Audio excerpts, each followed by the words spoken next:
Hello everyone, welcome to Frame Record. ये हमारे channel की पहली मूवी एक्सप्लेनेशन है। हम आपके लिए लाए हैं एनिमल, मतलब अमीरों की गैंग्स ऑफ वासेपुर। इस यूनिवर्स में पुलिस एग्जिस्ट ही नहीं करती है। मुझे लगता है कि रणबीर कपूर के करियर की सबसे बेस्ट मूवी है और बॉबी देओल ने भी इस मूवी से गजब का कमबैक किया है। वैसे तो यह मूवी पूरी की पूरी 3.5 से 4 घंटे की है और अगर मैं मूवी की सारी डिटेल्स को कवर करूं तो ये वीडियो कम से कम 30 से 40 मिनट का हो जाएगा, जिसको सुनना आपके लिए भी आसान हो जाएगा और मेरे लिए वीडियो बनाना भी बहुत मुश्किल हो जाएगा। इसलिए मैंने मूवी की सिर्फ इम्पॉर्टेंट चीज़ों को ही कवर करा है, जिससे कि यह वीडियो शॉर्ट और इन्जॉयबल रहे। तो विदाउट वेस्टिंग एनी टाइम चलिए चलते हैं कहानी की तरफ। कहानी की शुरुआत में हम देखते हैं छोटे रणबीर कपूर को, जिनका मूवी में नाम रणविजय है। रणविजय के लिए उसके पापा ही उसके हीरो हैं। हम देखते हैं कि रणविजय की टीचर स्कूल में घर जल्दी जाने की इच्छा जाहिर करने पर उसे 2 स्केल मार देती है। यहाँ पर हम रणविजय की 2 और बहनों को देख पाते हैं, जिनका नाम होता है रूप और रीत। यह सभी बच्चे भागते हुए घर आते हैं क्योंकि आज इनके पापा बलबीर सिंह का बर्थडे था। बलबीर सिंह एक बहुत बड़े बिजनेसमैन होते हैं, जिनकी सास्टुक इंडस्ट्रीज नाम से स्टील फैक्ट्री है और पूरे शहर में उनका नाम चलता है। मगर वह आज घर पर नहीं है। उनका बेटा यानी कि रणविजय अपने फादर को बर्थडे विश करने के लिए उनकी फैक्ट्री तक में चला जाता है, मगर वह उनको वहाँ पर भी नहीं मिलता क्योंकि वह एक बिजनेस मीटिंग की वजह से कहीं और निकल गए होते हैं। जब वह रात को करीब 10 बजे के आसपास अपने घर पहुँचते हैं तो उनकी वाइफ ज्योति उनसे बोलती है कि रणविजय सुबह से आपका वेट कर रहा था मगर आप आए ही नहीं। तो बलबीर सिंह अपने बेटे के रूम में जाकर देखते हैं, जहाँ पर उनको एक लेटर मिलता है जिसमें लिखा था कि पापा, इस जन्म में तो आप मेरे फादर हैं, लेकिन मैं ये चाहता हूँ कि नेक्स्ट जन्म में मैं आपका पापा बनूँ और आप मेरे बेटे। फिर देखना मैं आपसे कितना प्यार करता हूँ। और उसके अगले जन्म में सेम चीज़ रिपीट होगी, यानी अगेन आप पापा और मैं बेटा, फिर आप मुझे ढेर सारा प्यार करना। फिर इसी तरह कहानी 25 साल आगे निकल जाती है और हम देख पाते हैं कि अब रणविजय बड़ा हो गया है और आज वह अपने एक बेस्ट फ्रेंड की बहन की सगाई में आया होता है, जिसका नाम गीतांजलि था। यह दोनों बचपन में स्कूल में साथ पढ़ा करते थे और कुछ टाइम तक इन दोनों का रिलेशनशिप भी चला था, लेकिन एक फैमिली प्रॉब्लम के चलते रणविजय को अमेरिका भेज दिया गया था। अब वो फैमिली प्रॉब्लम क्या थी वो मैं आपको आगे बताऊंगा। रणविजय, जो कि गीतांजलि से ऑब्सेस्ड था, वो उसको कुछ ऐसी बातें बताता है जिसके कारण गीतांजलि को लगने लगता है कि जिससे उसकी सगाई हो रही है he is not the right guy, मुझे रणविजय के साथ शादी कर लेनी चाहिए। नेक्स्ट डे उसके पापा यानी बलबीर सिंह का 60वां बर्थडे होता है। यह तीनों यानी कि दादा, पापा और बेटा एक साथ फ़ोटो क्लिक करवाते हैं और फिर पूरी फैमिली भी आकर फ़ोटो क्लिक करवाती है। यहाँ पर सभी लोग बलबीर सिंह को गिफ्ट दे रहे होते हैं, तो रणविजय का जीजा कहता है कि भाई तूने क्या गिफ्ट लिया है पापा के लिए। जिस पर रणविजय बोलता है कि मैंने अपने पापा को अपने बाल गिफ्ट किए हैं, उनको मेरे छोटे बाल पसंद हैं तो मैंने अपने बड़े बाल कटवा दिए। पर बलबीर सिंह कहते हैं कि वैसे तुम बड़े बालों में भी अच्छे लगते हो। जिस पर रणविजय गुस्सा ना होकर एक प्यारी सी स्माइल के साथ पापा से बोलता है कि कोई बात नहीं पापा, मैं दोबारा बढ़ा लूँगा। इसी के साथ हम रणविजय के दादा को भी देख पाते हैं, जिनका नाम होता है रणवीर।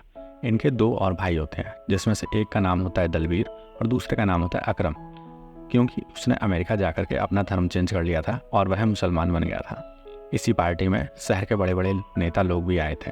तो वरुण यानी कि रणविजय का जीजा आकर रणविजय से बोलता है तुमसे मिलने के लिए बड़े बड़े लोग आए हैं, जाकर उनसे मिलो, बातचीत करो, आखिर इंडस्ट्री आगे चल के तुमको ही संभालनी है। जिस पर रणविजय कहता है कि मुझे उनसे कोई मतलब नहीं है, मेरी दादाजी के साथ बढ़िया बातें चल रही हैं और मैं उन्हीं के साथ खुश हूँ। ये बात सुनकर उन दोनों में झगड़ा होने लग जाता है कि तभी यहाँ पर रीत आ जाती है और वह कहती है कि सॉरी बोलो तुम्हारी जीजाजी से यानी कि वरुण से, मगर वह सॉरी बोलने से मना कर देता है, जिस पर अगेन झगड़ा बढ़ जाता है। अब यह झगड़ा पहुँच जाता है पापा जी तक, तो वह अगेन रणविजय को खरी खोटी सुना देते हैं। अब हमको फ्लैशबैक दिखाया जाता है कि जब रीत कॉलेज में पढ़ रही थी तो कॉलेज के कुछ सीनियर्स ने उसकी रैगिंग कर दी थी, जिस पर वो पापा को फ़ोन मिलाने की कोशिश कर रही थी, लेकिन उनका फ़ोन नहीं लग रहा था। तभी रणविजय उसको देख लेता है और पूछता है कि तेरा ये हाल किसने किया है, मुझे बता। और बदला लेने के लिए वो पहुंच जाता है चलती क्लासरूम में और पूछता है कि वह लड़के कौन है जिन्होंने मेरी बहन को छेड़ा। पहले तो वो लोग उसका मजाक बनाते हैं और बोलते हैं कि अब क्या स्कूल बॉय भी आके हमको धमकाएंगे। तो वह गन लेकर क्लासरूम में पहुँच जाता है और सभी को धमकाने लगता है, जिस पर सभी डर के बताते हैं कि वह 4 लड़के थे और आज कॉलेज से लंच के बाद चले गए हैं, लेकिन कल जैसे ही आएंगे हम आपको बता देंगे। इस पर वह अपनी गाड़ी निकालता है और अपनी सिस्टर को गाड़ी में बिठाकर घर ले जाने लगता है, लेकिन रास्ते में तभी उनको वो लड़के फिर से घेर लेते हैं अपनी बाइकों से, जिस पर रणविजय को गुस्सा आ जाता है और वह उनको अपनी गाड़ी से टक्कर मार के घायल कर देता है। अब जब यह बात अगेन पापा जी तक पहुँचती है तो वह अपने बेटे पर गुस्सा होते हैं कि आखिर तूने लोगों को गाड़ी से ठोका क्यों और चलती क्लास में गन लेकर क्यों गया, तू कोई हीरो वीरो नहीं है, तू एक जीरो है। जिस पर रणविजय का कहना था कि अगर आपकी बहन के साथ कोई ऐसा करता तो क्या आप उससे बदला नहीं लेते। खैर झगड़ा बहुत ज़्यादा बढ़ गया था और गुस्से में आकर पापा जी कहते हैं निकल जा मेरे घर से, जिस वजह से रणवीर बचपन से ही अमेरिका के लिए निकल गया था। इनफैक्ट आज के दिन भी कुछ ऐसा ही हो गया था, इन दोनों के बीच में झगड़ा बहुत बढ़ गया था, जिस पर रणविजय कहता है कि ठीक है अगेन मैं आज की रात की फ़्लाइट से अमेरिका निकल जाऊँगा और कभी भी लौट कर नहीं आऊँगा। लेकिन इसी बीच यहाँ पर गीतांजलि पहुँच जाती है, जिससे कि एक दिन पहले रणविजय ने यह कहा था कि जंगल के बंदर लोग शादी वगैरह कैसे करते हैं, यानी कि बंदरियाँ अपने बंदरों को कैसे पसंद करती हैं। तो यह कहानी गीतांजलि को बहुत पसंद आई थी, जिस पर रणविजय के साथ वह शादी करने के लिए तैयार हो गई थी। फिर यहाँ पर रणविजय अपनी होने वाली वाइफ यानी कि गीतांजलि को अपनी पूरी फैमिली और फादर से मिलवाता है, मगर उसके फादर आज भी बिजनेस मीटिंग और केक कटिंग वगैरह में बिजी थे और उसकी बातों पर ज़्यादा ध्यान नहीं देते, इसलिए वह गीतांजलि को अपने प्राइवेट जेट से लेकर अमेरिका के लिए निकल जाता है।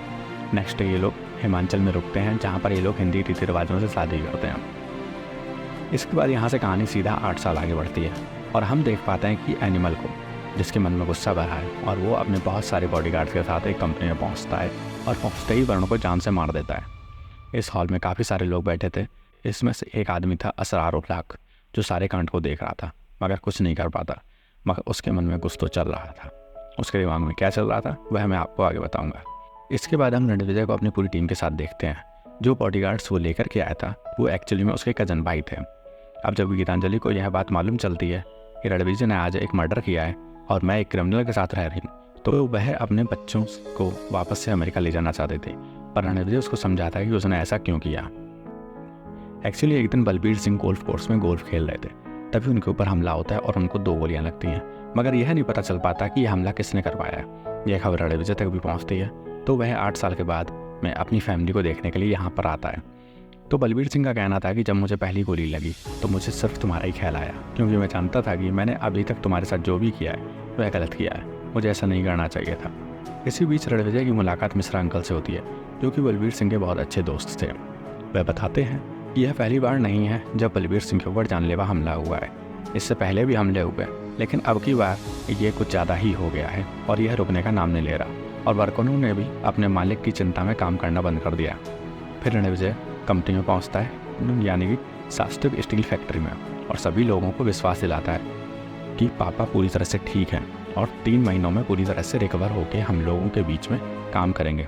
और रही बात उन हमलावरों की, तो जब तक उनका गला मैं अपने हाथों से नहीं काटूंगा तब तक चैन से नहीं बैठूंगा। रणविजय ये समझ गया था कि ये बॉडीगार्ड्स पापा के लिए गोली चला तो सकते हैं, लेकिन उनके लिए सीने पर गोली खा नहीं सकते। उसे कुछ ऐसे लोग चाहिए जो उसके परिवार के लिए जान ले भी सके और जान दे भी सके। अब वो अपने गांव पहुंचता है और अपने दादाजी के भाई यानी कि दलवीर सिंह से मदद मांगता है और कहता है कि मुझे गार्ड्स की ज़रूरत है, और सच बोलूं तो मुझे मेरे भाइयों के सहारे की ज़रूरत है, क्योंकि यही लोग हर वक्त साई की तरह मेरे साथ रह सकते हैं और मुझे अपने पापा के कातिलों को ढूंढना है और उन्हें ख़त्म करना है। खैर पहले तो यह सारे भाई मना करते हैं, लेकिन दादाजी की एक आवाज़ पर सभी रणविजय के साथ आ जाते हैं। अब रणविजय पापा की सेफ्टी के लिए एक बॉडी डबल को भी हायर करता है, जिसका काम बलबीर सिंह की जगह मीटिंग्स अटेंड करना, फंक्शंस अटेंड करना होगा। यह बात रणविजय अपने कुछ खास लोगों के अलावा किसी को नहीं पता था। लेकिन एक दिन जब वह बॉडी डबल अपने परिवार से मिलने के लिए अपने घर जा रहा होता है, तभी उस पर असरार अपने बहुत सारे बॉडीगार्ड्स के साथ हमला कर देता है और बॉडी डबल को बलबीर सिंह समझ के ख़त्म कर देता है। यह खबर रणवीर सिंह की फैमिली में पहुंचती है। वरुण भी भाग के घर पहुंचता है और दुखी होने की एक्टिंग करने लगता है, लेकिन यहाँ उसे पता चलता है कि असली वाले बलबीर सिंह तो जिंदा हैं, और यह देख के वरुण के तो होश उड़ जाते हैं कि आखिर ऐसा कैसे होगा। फिर उसे बॉडी डबल वाली बात पता चलती है, तो वह कॉल करके असरार को सारी बात बताता है, जिस पर असरार कहता है कि ठीक है, बलबीर सिंह को मारने का काम तेरा, मैं रणविजय को जान से मार दूंगा। मगर वरुण को नहीं पता था कि उसका कॉल टैप हो रहा था, और अब यह पूरी बात रणविजय को पता चल जाती है, और अब हम लोग समझ पाते हैं कि रणविजय ने अपने जीजा वरुण को क्यों मारा।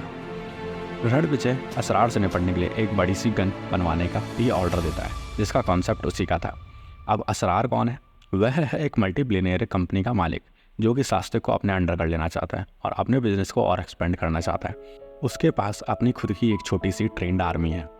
रणविजय ने जो गन तैयार करवाई थी, उसकी इमेजिनेशन थी दिल्ली में, मैन्युफैक्चरिंग थी बेंगलोर में, और असेंबलिंग थी महाराष्ट्र, मतलब पूरी तरह से मेड इन इंडिया, यानी कि मोदी जी का डायलॉग। यहाँ पर फ्रेडी नाम का आदमी रणविजय को यह गन की डिलीवरी देने आया था, लेकिन तभी वहाँ पर असरार अपने आदमियों के साथ रणविजय के होटल पर हमला कर देता है। मगर इस वक्त रणविजय ने रैसेस की वजह से अपनी चड्डी नहीं पहनी थी, तो रणविजय फ्रेडी जो कि गन की डिलीवरी देने आया था उससे चड्डी मांगता है और रणविजय फ्रेडी की चड्डी पहन लेता है। फिर रणविजय फ्रेडी की दी हुई गन से असरार के लगभग 300 लोगों को ढेर कर देता है। यह सब देख करके असरार छुप जाता है और जब रणविजय की गोलियां खत्म हो जाती हैं तो वह निकलकर उसे गोली मार देता है, लेकिन तब रणविजय के गार्ड्स वहां आकर के असरार को ही निपटा देते हैं। इसके बाद सीन शिफ्ट होता है और हम देखते हैं कि रणविजय को हॉस्पिटल में भर्ती कराया गया है और उसकी सुनने और टेस्ट करने की शक्ति जा चुकी है। वह पिछले 14 दिन से कोमा में था। डॉक्टर उसको बोलते हैं कि उसकी हालत बहुत ख़राब है, उसको जिंदा रहने के लिए एक नए हार्ट की जरूरत पड़ेगी। लकीली इनको एक हार्ट डोनर मिल भी जाता है, जिसके बाद ये लोग रणविजय की लंबी आयु के लिए पूजा करते हैं। अब रणविजय को अपनी ज़िंदगी का मकसद डेफिनेट हो गया था कि उसे पता लगाना था कि असरार के पीछे कौन लोग थे, पर अभी उसे रिकवर होने में टाइम था और वो अभी काफ़ी मोटा हो गया था। लेकिन वो अंकित भैया की तरह 3 मंथ हार्ट चैलेंज लेकर के अपना ट्रांसफॉर्मेशन कर लेता है और इस ट्रांसफॉर्मेशन को एंजॉय करने के लिए वो अपने गार्डन में नंगा घूमता है, जिसे देखकर एक बार तो उसके घर वाले सोचते हैं कि ये कहीं पूरी तरह से तो पागल नहीं हो गया है। देखा लकी, ट्रांसफॉर्मेशन तो मैं भी कर लूँ, लेकिन मेरे घर वाले ऐसे करने पर मारेंगे। खैर, coming back to the main story, scene shift होता है स्कॉटलैंड में, जहाँ पर हम असरार के भाई अबरार को देख पाते हैं, यानी कि none other than lord Bobby Deol. और इनकी जो एंट्री हुई है वो सबसे गजब किया। इन्होंने मूवी में एक गूंगे का रोल प्ले किया है, लेकिन अगर ये बोलते तो शायद पूरी मूवी ही इनके नाम हो जाती।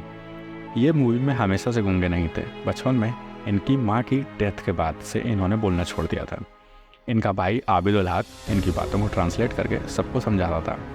आज अबरार अपनी तीसरी शादी करने वाला था, जबकि उसकी 2 वाइफ पहले से थीं। तभी उसका एक आदमी बताता है कि उसका भाई असरार मारा गया है, जिस पर असरार को बहुत ज़्यादा गुस्सा आता है और वो उसी आदमी को जॉन विक कर देता है, मतलब पेन से ही मार देता है। अब ये दोनों भाई मिलकर प्लान बनाते हैं कि उनको किस तरह से रणविजय और शास्त्री इंडस्ट्री को पूरी तरह से बर्बाद करना है। इसके बाद वह 2 मिनट का साइलेंस रखवाता है और फिर अपनी 3rd वाइफ के साथ वहीं पर सबके सामने सेक्स करने लगता है। और जब इतने पर भी उसका मन नहीं बढ़ता तो वह अपनी बाकी दोनों वाइफ को भी बुला लेता है और एग्जैक्टली यही सीन हमें ट्रेलर में दिखाया गया था, जो भी लोगों के बीच में बहुत वायरल हुआ था। यहाँ यह समझ में नहीं आया कि इसने यहाँ के 2 मिनट का साइलेंस अपने भाई के लिए रखवाया था या इन तीनों के लिए रखवाया था। सीन शिफ्ट होता है इंडिया में और हम देख पाते हैं कि रणविजय को जिसका दिल लगा था उसकी मंगेतर रणविजय से मिलने आई होती है। वो बोलते हैं कि मैं बस इस दिल को एक बार धड़कते हुए महसूस करना चाहती थी, जिस पर रणविजय उसको सॉरी बोलता है कि सॉरी, तुम्हारी शादी उससे नहीं हो पाई, लेकिन तुम उसका दिल महसूस करने के लिए जब तक चाहो मेरे पास रुक सकती हो। फिर वो उसको अपने दादाजी के घर पर अपना दिल महसूस करवाने के लिए रुकवा देता है और गीतांजलि को बोल देता है कि ये उसके प्लान का हिस्सा है। फिर वो जोया को बहुत अच्छे से अपना दिल महसूस करवाता है। फिर कुछ दिन बीत जाते हैं। फिर रणविजय जोया के लिए लव बाइट्स के कलर की रोल्स रॉयल्स ऑर्डर करवाता है। कुछ दिनों में वो डिलीवरी हो जाती है। जब दोनों उसमें बैठने जा रहे होते हैं तभी उसमें एक बड़ा सा ब्लास्ट हो जाता है, जिससे गाड़ी के पर कच्चे उड़ जाते, जिससे जोया की फटके 4 हो लेती है। जिस पर रणविजय कहता है कि छोड़ो इसको, चलो हम दोनों शादी करते हैं। और वो एक साड़ी ला करके जोया को भी देता है और बोलता है कि मैंने मौलवी साहब को बुला लिया, हम लोग अभी निकाह करेंगे। जिस पर जोया बोलती है कि मैंने तुमसे झूठ बोला था, मैं अबरार की डबल एजेंट हूँ, मुझे अबरार ने तुम्हारे पास भेजा है जिससे मैं तुम्हारी सारी इन्फॉर्मेशन उसके पास भेजती रहूँ। और उनकी प्लानिंग है कि तुमको मार के तुम्हारा बॉडी डबल तुम्हारी जगह भेजने की। फिर वो एक एक करके तुम्हारी पूरी फैमिली को ख़त्म कर देगा और जो भी मरेगा आखिर में सिर्फ यही सवाल करेगा कि जो हमें बचाना चाहता था आखिर वह हमारी जान क्यों ले रहा है। जिस पर रणविजय कहता है ये सब मैं बस तुम्हारे मुंह से सुनना चाहता था। इसके बाद रणविजय सीधा स्कॉटलैंड पहुंच जाता है और वहाँ पर भी हमारे लॉर्ड बॉबी यानी अबरार के सारे आदमियों को मारना चालू कर देता है। वो भी गन लेके निकलते हैं, लेकिन आबिद बोलता है कि उसके पास गन्स हैं, आदमी हैं, वो मरने मारने के लिए आया है, उसका यही मकसद है। लेकिन हम लोगों का मकसद शास्त्रिक इंडस्ट्री को तबाह करना है, जिसके लिए हम लोगों को जिंदा रहना जरूरी है। और वो लोग भी सीधे अपने प्राइवेट जेट से निकल लेते हैं किसी और देश के लिए। लेकिन रणविजय वहाँ भी पहुँच जाता है और यहाँ शुरू होती है फाइनल फाइट। ये लड़ाई सिर्फ इन दोनों के बीच में होती है और दोनों एक दूसरे के आदमियों को मना कर देते हैं कि भले ही कोई भी जीते लेकिन कोई भी दूसरे आदमी को नहीं मारेगा। इन दोनों के बीच ये फाइट बहुत देर तक चलती है। अब यहाँ पर वह फेमस सीन आता है जहाँ पर बॉबी देओल रणविजय के ऊपर लेटकर सिगरेट फूंकते हैं। That scene was literally epic. अब यहाँ पर इतनी लंबी लड़ाई चलती है कि इन दोनों लोगों में खड़े होने की भी ताकत नहीं बची थी, जिस पर at the end Ranvijay Abrar को समझाता है कि देख, तू है तो मेरा कज़न भाई ही, अगर तू मेरे पापा को मारने की जिद छोड़ दे तो मैं तुझे जान से नहीं मारूंगा। लेकिन बॉबी देओल रणविजय को बोलता है कि मुँह में ले ले मेरा, जिस पर रणविजय को गुस्सा आ जाता है और वो एक खंजर से उसकी गर्दन काट देता है, जिससे उसकी कसम भी पूरी हो जाती है। इसके बाद हमको रणविजय के घर का सीन दिखाया जाता है, जहाँ पर सभी हंसी खुशी दिवाली मना रहे होते हैं। रणविजय अपने पापा को अपने साथ अमेरिका चलने को बोलता है, लेकिन यहाँ पर बलबीर सिंह रणविजय को बताते हैं कि उनको 4th स्टेज का कैंसर है और वो क्यूरेबल नहीं है। और यहाँ पर उन लोगों में फिर से बहस चालू हो जाती है। यहाँ पर बलबीर सिंह रणविजय को क्रिमिनल बोल देते हैं, लेकिन तभी मूवी का सबसे वायरल सीन आता है, जिसमें रणविजय बलबीर सिंह से बोलता है कि आपको पापा पापा बोलना है और मैं आपकी एक्टिंग करूँगा। तो लास्ट में बलबीर सिंह को समझ में आता है कि फैमिली कितनी ज़्यादा इंपॉर्टेंट होती है, उनको टाइम देना चाहिए और सब लोगों के साथ रहना चाहिए। रणविजय भी अमेरिका ना जा करके पापा के साथ उनका बिजनेस संभालने लग जाता है। लेकिन सबसे बड़ा ट्विस्ट अब आता है। हम देखते हैं कि अबरार का एक और छोटा भाई होता है, जिसने रणविजय की तरह ही अपने फेस की सर्जरी करवा ली होती है और वो सेम टू सेम रणविजय जैसा दिखता है। और वो जोया से पूछता है कि क्या उसके नैन नक्श, फेस, हाथ, पैर और उसका वो भी क्या रणविजय जैसा ही है, जिस पर रोया हाँ में सर हिलाती है। और इसने रणविजय के 2 बॉडीगार्ड्स को भी पकड़ लिया था, यानी कि उसके 2 कजन भाइयों को। और वो बोलता है कि वो तुम ही थे ना जिसने होटल में मेरे भाई को मारते वक्त गन पकड़ाई थी रणविजय को, और जब अबरार से फाइट चल रही थी तभी तुम ही में से एक ने चाकू पकड़ाया था, तो आज तुम लोगों की किस्मत खराब है। और वो एक ब्रूटली किस कसाई की तरह उसमें से एक को मार देता है। इसके बाद हम लोग देखते हैं एक पोस्टर एनिमल पार्क का, यानी कि इसके अगले पार्ट का। और इसी सस्पेंस के साथ यह कहानी यहाँ ख़त्म हो जाती है। Thank you. अगर आपको वीडियो पसंद आई हो तो प्लीज़ चैनल को लाइक और सब्सक्राइब। और भी अगर आपको कोई सजेशन हो तो most welcome in the comments. Thank you so much.